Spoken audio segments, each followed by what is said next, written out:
परमेश्वर के पास पूरा करने के लिए लाखों तरीके हैं। आप अपनी बड़ी कल्पना में भी नहीं सोच सकते कि वो उसे कैसे कर सकता है। आप जो सोचते हैं कि असंभव है, वो प्रभु के लिए पूरी तरह से संभव है। Jesus, we enthrone you. We proclaim you are King. Standing here in the midst of us, we raise you up with our praise. And as we worship, build your throne. And as we worship, build your throne. And as we worship, build your throne. Come, Lord Jesus, and take your place.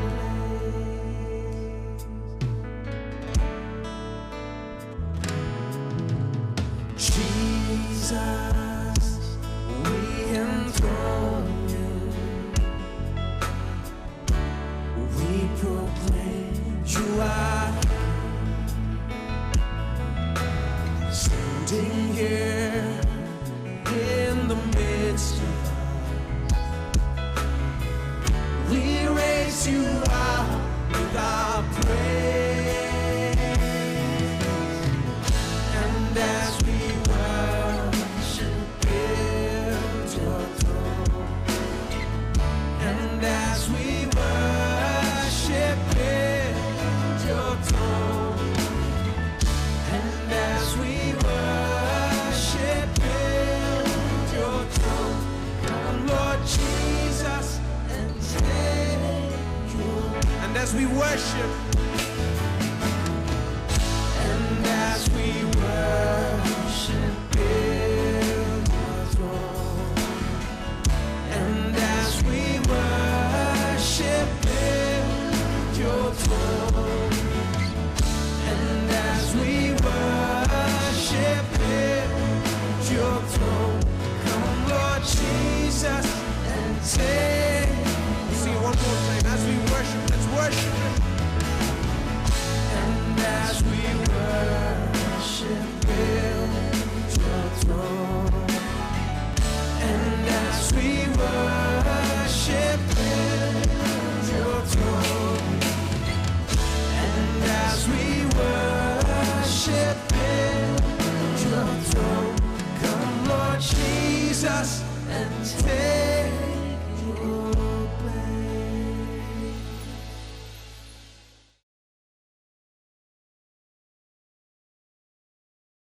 इब्रानियों 11 ये विश्वास की बड़ी सभा है। विश्वास के वीरों की बड़ी सभा, इस तरह से कह सकते हैं। विश्वास के वीरों की बड़ी सभा, सभी विश्वास के बड़े वीरों की सूची दी गई है। इस सूची में साधारण रूप में नहीं आ सकते हैं। असाधारण विश्वासी बनना है जो कठिन समय में भी, विपरीत परिस्थितियों के बावजूद भी परमेश्वर के वचन में बने रहें, तभी ये सूची में शामिल हो सकते हैं। ये बहुत आदरणीय सूची है, प्रतिष्ठित विश्वासियों की सूची है, ठीक है, और अगुवों की। और अब्राहम यहां पर इस सूची में है। मुझे इसे पढ़ने दीजिए। ये कहानी अध्याय 11 वचन 8। विश्वास ही से अब्राहम जब बुलाया गया तो आज्ञा मानकर ऐसी जगह निकल गया जिसे मिरास में लेने वाला था, और ये न जानता था कि किधर जाता हूं, तो भी निकल गया। विश्वास ही से उसने प्रतिज्ञा किए हुए देश में, पराए देश में परदेसी के समान रहकर इसहाक और याकूब समेत जो उसके साथ उसकी प्रतिज्ञा के वारिस थे, तंबुओं में वास किया। तो ये विश्वास के बारे में कहता है। विश्वास से, अविश्वास के बारे में कुछ नहीं। विश्वास से उसने सब कुछ छोड़कर वो चला गया और प्रभु का पालन किया। विश्वास से उसने तंबू में वास किया और बहुत कुछ। अब मैं आपके लिए पढ़ता हूं वचन 17 और 18। विश्वास से अब्राहम ने परखे जाने के समय इसहाक को बलिदान चढ़ाया, और जिसने प्रतिज्ञाओं को सच माना था और जिससे यह कहा गया था इसहाक से तेरा वंश कहलाएगा, क्योंकि उसने मान लिया कि परमेश्वर सामर्थ्य के उसे मरे हुए में से जिलाए। अतः उन्हीं में से दृष्टांत की रीति पर उससे फिर मिला। बलिदान के रूप में वो खुद के पुत्र इसहाक का बलिदान चढ़ाने को तैयार था, क्योंकि उसने विश्वास किया परमेश्वर ने जो कहा वो पूरा हो जाएगा। परमेश्वर ने कहा इसहाक से तेरा वंश चलेगा, और यदि यह सत्य है तो फिर कैसे इसहाक मरेगा। उसने इस तरह से सोचा, यदि इसहाक मर भी जाता है, अगर मैं उसे होम बलि करके चढ़ाऊं, तो उस होम बलि के राख से परमेश्वर फिर से उसे उठाकर खड़ा करेगा और मुझे देगा, क्योंकि परमेश्वर ने अपने मुंह से ये मुझसे कहा, इसहाक ही से तेरा वंश चलेगा। ठीक है, इसलिए उसने मजबूती से प्रभु वचन पर विश्वास किया और इसलिए वो बलिदान करने के लिए तैयार था, प्रभु पर विश्वास करते हुए कि उसे फिर जलाएगा। उसके पहाड़ पर से नीचे उतरने के पहले ही उसने इतना अधिक विश्वास किया। अब वचन 11 देखिए। सारा को हम यहां पर देखते हैं, उसके लिए विशेष करके यहां पर एक वचन दिया गया है। वो अब्राहम की पूंछ पर लटकी नहीं थी, उसका खुद का एक वचन है, क्योंकि वो अब्राहम के विश्वास पर नहीं चल रही थी, उसने खुद विश्वास किया। इसे सुनिए। विश्वास से सारा ने आप बूढ़ी होने पर भी गर्भ धारण करने की सामर्थ पाई और बुढ़ापे में भी उसने बच्चे को जन्म दिया, क्योंकि उसने प्रतिज्ञा करने वाले को सच्चा जाना था। हाँ? इस कारण एक ही से जो मरा हुआ सा था, आकाश के तारों और समुद्र के तीर के बालों के समान अगणित वंश उत्पन्न हुए। वो ऐसे बड़े देश की माता बन गई, बहुत से देशों की माता बन गई, सच कहा जाए तो। क्यों? उसने विश्वास किया। ये कहता है, ठीक है, अब्राहम के विश्वास के बारे में बहुत देखा। ये विश्वास के विषय। किसका विश्वास? अब्राहम का विश्वास। ठीक है, अब मेरे साथ उत्पत्ति अध्याय 15 देखिए।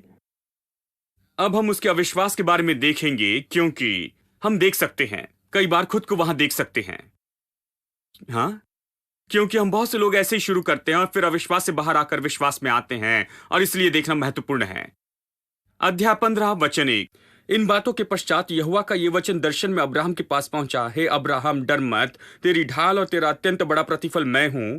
अब्राहम ने कहा, हे प्रभु यहोवा, मैं तो निर्वंश हूं और मेरा घर का वारिस ये दमिश्कवासी एलियाजर होगा, अतः तू मुझे क्या देगा? और अब्राहम ने कहा, मुझे तो तूने वंश नहीं दिया, और क्या देखता हूं कि मेरे घर में उत्पन्न हुआ एक जन मेरा वारिस होगा। वो कहता है, वो जो मेरे घर में काम करता है उसके बच्चों को सब कुछ मिलेगा। मैं तो धनी हूं, तूने मुझे धनी बनाया, परंतु कौन इसे ले रहा है? मेरे पास कोई संतान नहीं, वो कहता। और देखो, परमेश्वर का वचन उसके पास आया, वचन 4, ये तेरा वारिस न होगा, तेरा जो नीज पुत्र होगा, तेरा वो पुत्र तेरा वारिस होगा। और उसने उसको बाहर ले जाके कहा, आकाश की ओर दृष्टि करके तारांगण को गिन, क्या तू उनको गिन सकता है? और फिर उसने उससे कहा, तेरा वंश ऐसा ही होगा। उसने यहोवा पर विश्वास किया और यहोवा ने इस बात को उसको लेखे में धर्म गिना। उसने विश्वास किया। तो प्रभु ने कहा, नहीं नहीं, चिंता मत करो, तेरा सेवक सारी चीजों का मालिक नहीं होगा, जो कुछ तेरे पास है उसकी संतान वारिस न होगी।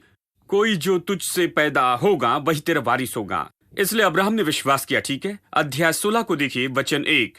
अब्राहम की पत्नी सारे की कोई संतान न थी, संतान अब तक पैदा नहीं हुई थी। परमेश्वर ने कहा, निश्चय ही मैं तुझे दूंगा। अभी तक ऐसा नहीं हुआ, लेकिन कोई बच्चा नहीं था, इसलिए हाजिरा नाम की एक मिस्री दासी थी, सारे ने अब्राम से कहा, देख, यहोवा ने मेरी कोख बंद कर रखी है। क्या यह सच है? क्या यह सच है कि यहोवा ने उसकी कोख को बंद रखा था? क्या यहोवा ने थोड़ी देर पहले नहीं कहा था कि मैं तुझे संतान दूंगा, वो जो तुझसे पैदा होगा वही तेरा वारिस होगा? फिर कैसे वो बाहर जाकर ऐसे कह सकती है कि यहोवा ने मेरी कोख बंद रखी है? यदि परमेश्वर ने कहा कि मैं तुम्हें संतान दूंगा, तो आप जाकर बाहर ये बात करेंगे, प्रभु ने मेरी कोख बंद रखी है, मुझे कोई संतान नहीं। जिस पल परमेश्वर ने आपसे कहा कि मैं तुझे संतान दूंगा, आपको कहना है कि मुझे संतान देगा। अब मेरे पास संतान नहीं, लेकिन प्रभु मुझे संतान देगा, मैं संतानहीन नहीं रहूंगा, परमेश्वर मुझे संतान देगा। इसी तरह से वो नहीं कह रही थी। अविश्वास, वो कहती है कोई संतान नहीं, इसलिए यहोवा ने मेरी कोख बंद करके रखी है, जो कि सत्य से बहुत दूर था। मैं तुझसे विनती करती हूं कि तू मेरी दासी के पास जा। वो अब्राहम से कहती है, संभव है कि इसे देखिए, संधि की भाषा है। हेलो, संधि कैसे काम करता है? ये एक लहर के समान है, ऊपर और नीचे। वो कहती है, संभव है कि इस प्रकार शायद काम करे, शायद वो मुझे संतान होगी, मुझे संतान नहीं होगी, शायद प्रभु करेगा, शायद नहीं करेगा। इस तरह संदेह की बातें करती। तो वो कहती, ये संभव है कि उसके द्वारा संतान पाऊं। और अब्राहम ने सारा की बात मान ली। इसमें कोई आश्चर्य नहीं है। आदम ने पत्नी की बात मान ली, अब्राहम ने पत्नी की बात मान ली, और इसी तरह लगभग सभी लोग मान लेते हैं। इसे ही कहते हैं प्रभाव करने की सामर्थ। पुरुष निर्बल प्राणी है, उसके पास पद की सामर्थ्य है। वे हमेशा घर में आकर कहते, जान लो कि इस घर का पुरुष कौन है। तो बड़े मांसपेशी के साथ खड़े होकर कहते, जो मैं कहूं वही करना, मैं इस घर का पुरुष हूं, इस बात को याद रखना। उनके पास वंश की ताकत है, पद की ताकत है, घर का मुखिया है, और वो कहते, पत्नी कहती, ठीक है हम लोग वही करेंगे जो आपने कहा, परंतु जो मैं कहती हूं वही आपको कहना है। मैं आपको बताऊंगी कि क्या कहना है। यह प्रभाव है। पुरुष पूरे संसार पर राज्य करता है, जब वो पत्नी के पास आता है तो उसकी सुनता है। हां, वो प्रभावित करने वाली सामर्थ्य है। ये बहुत ही सामर्थ्य है जो प्रभु ने स्त्री को दी है। अब स्त्री को यह नहीं सोचना चाहिए कि मैं शक्तिहीन हूं, आपके पास में बड़ी सामर्थ्य है। इसलिए जब यीशु मुर्दों में से जी उठा, पहले स्त्री को दिखा, क्योंकि वो जानता था उसके पास इतनी प्रभावी सामर्थ्य है। वो जाकर पूरे संसार में बता सकती है, पूरे संसार को संदेश से भर सकती है। उसने कहा वो सबसे पहले उन पर प्रकट हुआ, क्योंकि वो जानता है कि उनके प्रभाव का इस्तेमाल करेंगे। पुरुष तो कैसे भी हो, जानते हैं उनका अधिक जोर बुद्धि पर होता है। ठीक है, मैं सोचता हूं, मैंने उसे देखा। मैं बाहर जाकर इसे नहीं कहूंगा क्योंकि कुछ लोग सोचेंगे मैं मूर्ख हूं, परंतु मैं सोचता हूं। लेकिन स्त्रियों ने ऐसा नहीं किया, उन्होंने जाकर सीधा बता दिया। इसलिए उसने स्त्रियों को बुलाया और पहले उन पर प्रकट हुआ, पहले उनको दिखाई दिया और पहले उनसे बातें की। और देखो, उन्होंने जाकर पुरुषों को बताया, नहीं तो उन्हें पता ही नहीं चलता। तो अब्राहम ने विश्वास किया, हमने अभी पढ़ा है अध्याय 15 में। बस थोड़ी देर के बाद ही वो कह रही थी कि कैसे यहोवा ने उसकी कोख बंद रखी है, और फिर वो अपने घर की दासी को नियुक्त करती है, उसके घर के एक गुलाम लड़की को, और कहती है कि हम इसके द्वारा संतान पाएंगे, शायद इसके द्वारा हमारा घर आगे बढ़े। जानते हैं, आइए इस तरह करते हैं, क्योंकि हम नहीं सोचते कि परमेश्वर इसे कर पाएगा। और फिर अब्राहम मजबूर हो जाता है। अब्राहम कहता है, ठीक है मैं ऐसे ही करूंगा। भूल जाओ, परमेश्वर ने प्रतिज्ञा की, मैंने विश्वास किया, उन सारी बातों को बाजू रख दो और वही करे जो तुमने कहा है। फिर उनको बच्चा भी हुआ। और इसे सुनिए, अध्याय 17 वचन 15। अध्याय 17 वचन 15। फिर परमेश्वर ने अब्राहम से कहा, तेरी जो पत्नी सारै है उसको तू अब सारै न कहना, उसका नाम सारा होगा। मैं उसको भी आशीष दूंगा और तुझको उसके द्वारा एक पुत्र दूंगा। वो कहता है, मैं तुझे उसके द्वारा एक पुत्र दूंगा, क्योंकि इश्माइल का जन्म हो चुका था।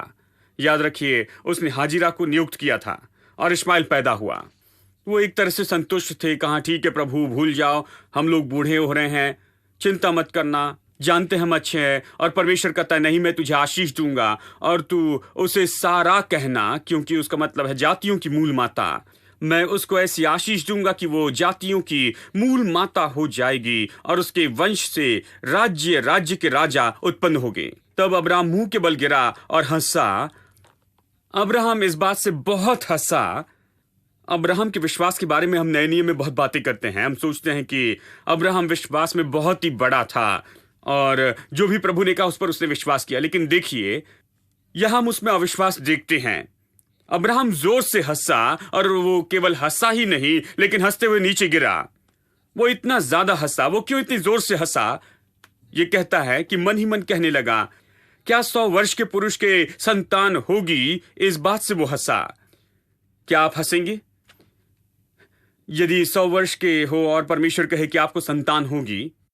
वो हंसा और इतनी जोर से हंसा कि नीचे गिर गया। हाँ, क्या 100 वर्ष के पुरुष के भी संतान होगी? और क्या सारा जो 90 वर्ष की हैं पुत्र जनेगी? और अब्राहम ने परमेश्वर से कहा, इश्माएल तेरे दृष्टि में बना रहे। प्रभु, मेरे पास सिर्फ एक बेटा है, ठीक है, अच्छा है, चिंता मत करो, अकेले छोड़ दो, आओ हम इन बातों को भूल जाएं। 90 साल की स्त्री को बच्चा होगा, पूरा संसार हंसेगा, मैं तो पहले ही हंस रहा हूं, चलो इस बात को भूल जाओ। जानते हैं, और परमेश्वर ने कहा, सच में तेरी पत्नी सारा को तुझसे एक पुत्र होगा। परमेश्वर कहता है, नहीं, मेरे शब्दों को वापस नहीं लूंगा, मैंने तुझे पहले बताया, मैं इसे पूरा किए बिना नहीं रहूंगा। सच में उससे एक पुत्र होगा। मैं परमेश्वर पर विश्वास करने के योग्य नहीं। प्रभु कहता, कोई बात नहीं, विश्वास रख, तू विश्वास करने तक मैं इंतजार करूंगा। इसलिए 25 साल लग गए उसे बेटा देने के लिए। उसने वादा किया था जब वो 75 का था, और जब 100 साल का हुआ तब बेटा हुआ। क्यों 25 साल? संतान देने के लिए परमेश्वर को इतना लंबा समय नहीं लगता है। इतना समय मनुष्य को विश्वास करने के लिए लगता है। हेलो, आप खुद को देखिए, विश्वास करने के लिए कितना समय लगता है। इसलिए प्रभु के लिए ज्यादा समय नहीं लगता, लेकिन उन बातों पर विश्वास करने के लिए हमें समय लगता है। इसलिए यहां पर 25 साल लगे, मैं सोचता हूं। तब परमेश्वर ने कहा कि निश्चय ही तेरी पत्नी सारा के तुझसे एक पुत्र उत्पन्न होगा और तू उसका नाम इसहाक रखना। नाम भी पहले से दे दिया गया था। वो पहला बच्चा था जिसे परमेश्वर ने जन्म के पहले ही नाम दे दिया था। क्यों? क्योंकि वो नहीं चाहता था कि बेटे का कोई दूसरा नाम हो। वो नहीं चाहता था कि संतान पैदा होने के बाद में अब्राहम उसे कोई नाम दे। इसलिए परमेश्वर कहता है, अब मैं पहले नाम दे रहा हूं, उसका नाम इसहाक होगा। क्यों? क्योंकि इसहाक का मतलब है हंसी। उसे याद दिलाने के लिए हंसी नाम दिया, ताकि हर बार जब वो इसहाक को देखे उसे याद आए कि मैंने विश्वास नहीं किया था कि यह हो सकता है, परंतु प्रभु ने इसे संभव किया। इसलिए परमेश्वर इसे संभव करेगा। हर एक बात जो मैं विश्वास करता था कि असंभव है, परमेश्वर के लिए संभव है। यहोवा के लिए कुछ भी कठिन नहीं है। इसलिए परमेश्वर ने वो नाम दिया, ताकि ये जो सत्य है कि वो सर्वशक्तिमान परमेश्वर है, वो जो कहता है वो करेगा, वो हमेशा उसके सामने हो। उसके असफलता और हंसी को याद दिलाने के लिए नहीं, अविश्वास के लिए नहीं, पर उसकी विश्वास योग्यता को याद दिलाने के लिए, कि जिसने उसे हंसी की बात समझी थी कि 100 साल के पुरुष को संतान होगी और यह परमेश्वर के लिए संभव है। प्रभु ने कहा, मैं संतान दूंगा, उसका नाम इसहाक होगा। मैं उसके साथ ऐसी वाचा बांधूंगा जो उसके पश्चात उसके वंश के लिए युग युग की वाचा रहेगी। ऐसी वाचा होगी। इश्माइल के विषय में भी मैंने तेरी सुन ली। मैं उसको आशीष दूंगा और उसे फलवंत करूंगा और अत्यंत ही बड़ा बनाऊंगा, और उससे 12 प्रधान उत्पन्न होंगे और उनमें से एक बड़ी जाति बनाऊंगा। मैं उससे भी आशीष दूंगा। प्रभु ने कहा, कोई बात नहीं, मेरे पास काफी है, मैं उसे भी आशीष दूंगा। परंतु मैं अपनी वाचा इसहाक के साथ बांधूंगा, जो सारा से अगले वर्ष के इसी नियुक्त समय में उत्पन्न होगा। 3 बातें हैं। पहले, परमेश्वर ने कहा कि सारा से संतान होगी। दूसरी बात, पुत्र का नाम दिया गया पहले से ही, उसका अर्थ है हंसी। तीसरी बात, प्रसूति की तारीख भी दी गई, अगले साल, मतलब अगले वर्ष। हाँ, ठीक है। अब देखिए वचन 22, ये बहुत दिलचस्प है। अब्राहम से बातें बंद करके चला गया। ये कहता है, उसने उनसे बातें करनी बंद कर दी और परमेश्वर उसके पास से ऊपर चढ़ गया। मतलब वो छोड़कर चला गया। ये कहना अच्छा नहीं है। परमेश्वर आया, उससे बातें की, और जिस तरह से कहा गया है वो सूचित करता है। जिस तरह से परमेश्वर ने बताया, सब कुछ कहने के बाद में परमेश्वर ने बाय कहा और चला गया। अचानक ही अब्राहम से बातचीत करके वो चला जाता है, क्योंकि वो जानता था कि इस मनुष्य में अविश्वास का दिल है। और इसलिए उसने कहा होता, मुझे एक बात बता दे प्रभु, क्या तू नहीं जानता मेरी पत्नी 90 साल की है? और वो नहीं। और प्रभु, मुझे एक और सवाल पूछना है। परमेश्वर ने कहा, बस इतना ही, बाय बाय। अब्राहम, मैं तुझसे बात नहीं करूंगा। यदि तू और बातें करेगा तो इसे नाश कर देगा। इसलिए मैं यहां पर और नहीं रुकूंगा कि तेरा एक भी शब्द सुनूं। By Abraham. मेरे ख्याल से प्रभु इसलिए चला गया और परमेश्वर ने अब्राहम से बातें करना बंद कर दिया। और एक अनुवाद इस तरह से कहता है कि उसने अब्राहम से बातें बंद कर दी। अचानक बात बंद कर दी और बातचीत नहीं, कोई सवाल नहीं, कोई जवाब नहीं, कोई बातचीत नहीं। मैंने जो कहा सो कहा, 3 बातें मैंने की, समाप्त हुआ, पूरा हुआ, अलविदा। कई बार परमेश्वर ऐसे होने के लिए व्यवहार करता, क्योंकि हमारे पास हजारों सवाल होते हैं कि प्रभु ये कैसे होगा। जरा इस परिस्थिति को देखना।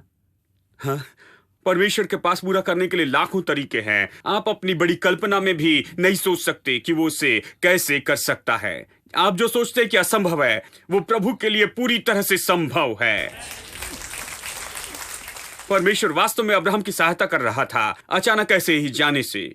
ठीक है, अब आइए इसे आगे देखते हैं। अध्याय 18, क्योंकि हमें सारा के बारे में पढ़ना है। वचन 9, उन्होंने उससे पूछा, तेरी पत्नी सारा कहाँ है? उसने कहा, वो तंबू में है। यहां पर वो प्रभु फिर से मिलने आता है और कहता है, तेरी पत्नी कहाँ है? और वो कहता है, मैं वसंत ऋतु में निश्चय तेरे पास वापस आऊंगा और तेरी पत्नी सारा के एक पुत्र उत्पन्न होगा। सारा तंबू के द्वार पर जो अब्राहम के पीछे था सुन रही थी। फिर से परमेश्वर उसके पास आता और कहता है, ठीक है, मैंने पहले से तारीख तय कर दी है, उस तारीख को मैं तुझसे मिलने आऊंगा। तेरी पत्नी सारा को पुत्र होगा। और सारा तंबू से सुन रही थी। अब्राहम और सारा दोनों बहुत बूढ़े थे और सारा का मासिक धर्म बंद हो गया था। वो बहुत बूढ़े हो गई थी। इसलिए सारा मन में हंसकर कहने लगी। अब वो हंस रही थी, वो मन में हंसने लगी। वो तो पूर्वी स्त्री थी, जोर से नहीं हंसती है और भूमि पर गिरकर नहीं लेटती है। वो सभ्य है और बहुत नियंत्रित हैं। और वो हंसने लगी, कहने लगी, मैं तो बूढ़ी हूं और मेरा पति भी बूढ़ा है, तो क्या मुझे ये सुख होगा? तब यहोवा ने अब्राहम से कहा, सारा ये कहकर क्यों हंसी कि क्या मेरे जो इतनी बूढ़ी हो गई हूं सचमुच एक पुत्र होगा? मैं बूढ़ी हो गई हूं। परमेश्वर कहता है, मैंने तेरी हंसी को सुना है। सारा क्यों हंसी, ये कहता है। वो दरवाजे के पीछे खड़ी थी। परमेश्वर अब्राहम से पूछता है, वो क्यों हंसी, ये कहते हुए कि कैसे बूढ़े दंपत्ति को संतान हो सकती है। हाँ, वो क्यों हंसी? और फिर वचन 14 को देखिए, क्योंकि आज इसके साथ आप यहां से घर जाएंगे और मैं चाहता हूं कि आप इसे हमेशा कहते रहे जैसे आप इस जगह से बाहर जाते। ये परमेश्वर का उत्तर सारा के अविश्वास और हंसी के लिए है, परमेश्वर की प्रतिज्ञा पर, जहां उसने कहा, मैं पुत्र दूंगा। परमेश्वर कहता है, क्या यहोवा के लिए कोई काम कठिन है? हेलो, मुझे ये पसंद है। परमेश्वर हंसने वाली स्त्री को देखकर कहता है, क्या यहोवा के लिए कोई काम कठिन है? सब लोग कहे, क्या परमेश्वर के लिए कोई काम कठिन है? बगल में बैठे अपने पति या पत्नी को देखकर कहे, जिन्होंने कल कहा था आप नहीं कर सकते, ये नहीं हो सकता, क्या प्रभु के लिए कोई काम कठिन है? हाँ, अधिक कठिन है, कुछ भी कठिन नहीं। परमेश्वर के लिए कुछ भी कठिन नहीं है। हमने कई बार इसे कहा है, ये कैसे हो सकता है, ये नहीं होगा। परमेश्वर कहता है, क्या परमेश्वर के लिए कोई काम कठिन है? नियत समय में अर्थात वसंत ऋतु में मैं तेरे पास फिर आऊंगा और सारा के पुत्र उत्पन्न होगा। तब सारा डर के मारे ये कहकर मुकर गई, मैं नहीं हंसी, क्योंकि वो डर गई थी। सारा अब टेक्निकली तौर पर कह रही थी, तुमने मुझे हंसते हुए नहीं सुना है ना? परमेश्वर कहता है, मैंने तुम्हें नहीं सुना, पर मैं जानता हूं कि तुम दिल में हंसी। दिल के भीतर जो कुछ हो रहा है मैं देख सकता हूं। हाँ, उसने कहा, नहीं, पर तू हंसी तो थी। क्यों मैंने ये सब बातें पढ़ी है? मैं आपको दिखाना चाहता हूं कि कई साल पहले अब्राहम और सारा इसी तरह से शुरू किए थे।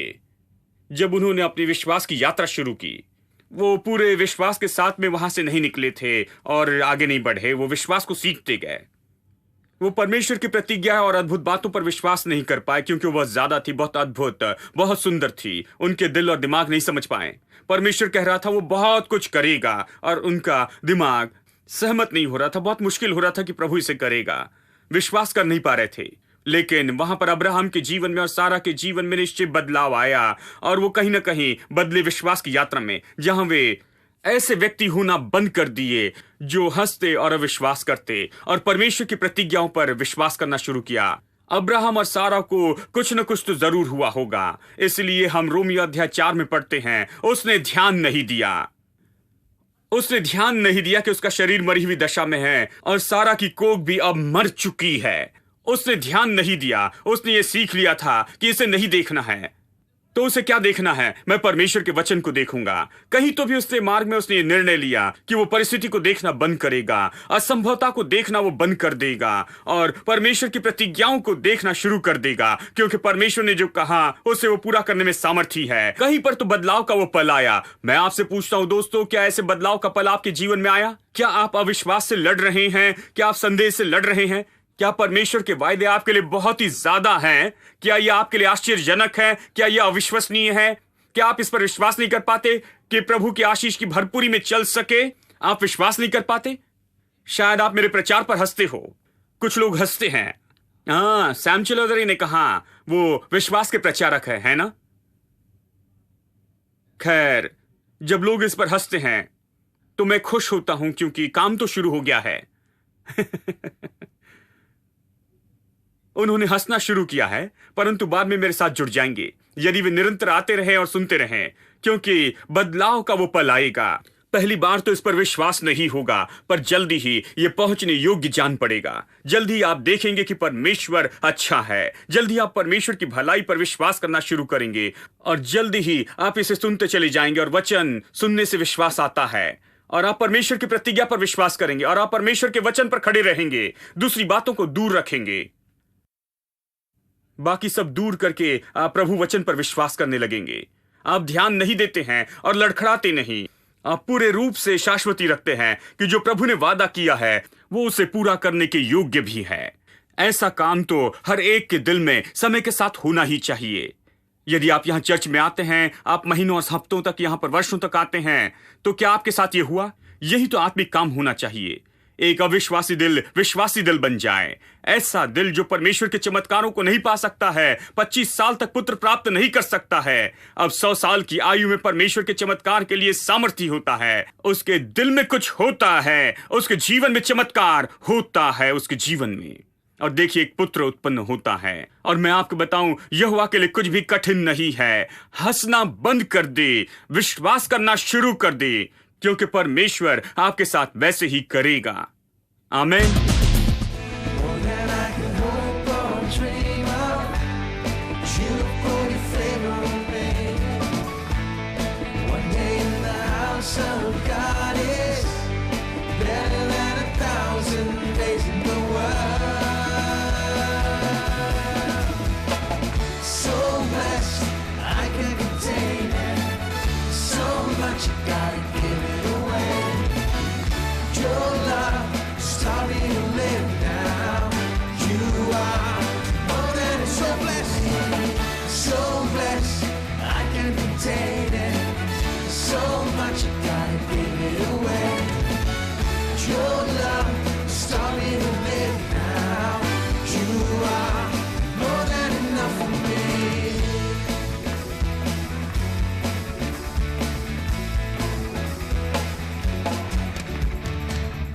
Lord, you're more than enough for me. Lord, you're more than enough for me. Everybody say that, confess that. Lord, you're more than enough for me. Lord, you're more than enough for me. Let's just raise our hands and say that. Lord, Lord,